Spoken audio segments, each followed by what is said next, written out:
Saudara, sorotan lain di Sapa Indonesia Malam, tersangka kasus pencemaran nama baik ijazah Jokowi Roy Suryo kembali menjalani sidang pra-peradilan dengan agenda pembacaan kesimpulan. Roy Suryo menegaskan akan kembali mendaftarkan sidang pra-peradilan ketiga pasca penemuan fakta-fakta baru dalam dua sidang pra-peradilan yang telah ia jalani. Didampingi oleh kuasa hukumnya, Roy Suryo menyatakan sejumlah fakta baru telah muncul dalam sidang pra-peradilan yang membuktikan dirinya tak terlibat dalam penyebarluasan informasi terkait ijazah Jokowi. Dirinya meminta hakim bisa memberikan keputusan yang adil dan sesuai dengan fakta yang ada. Roy Suryo dan kuasa hukum juga telah mendaftarkan diri untuk sidang pra-peradilan ketiga.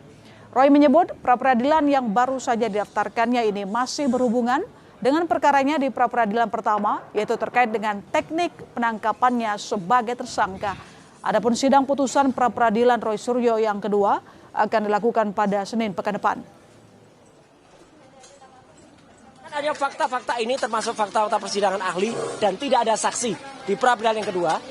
Kami mohonkan kepada hakim tunggal itu untuk menggunakan benar-benar pikiran dan kebijakannya, karena hakim itu kalau sudah menyampaikan putusan itu adalah putusan yang harus diikuti oleh semua pihak, dan moga-moga itu akan menjadi keputusan yang terbaik pada hari Senin tanggal 20 Juli tahun 2026 jam 1 siang.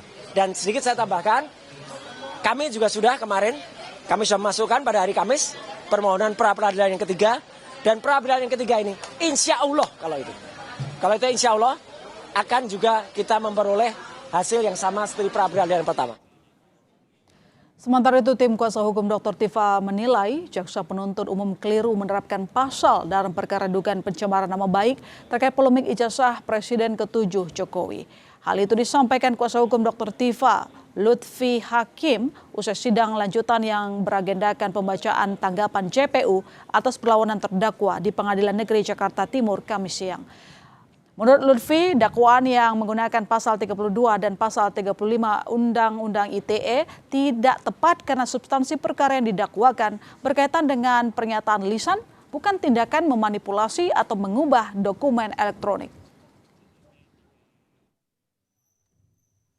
Kalau jaksa akan menggunakan kegiatan perkataan saudara Tifa dalam acara dengan Aiman Wicaksono sebagai delik perbuatan mengubah, menciptakan dan sebagainya, maka yang terjadi haruslah pertama kali dahulu adalah Jokowi mengatakan apa yang dimiliki oleh Dian Sandi itu benar adalah ijazah saya, dan saya keberatan dengan perbuatan saudara Tifa.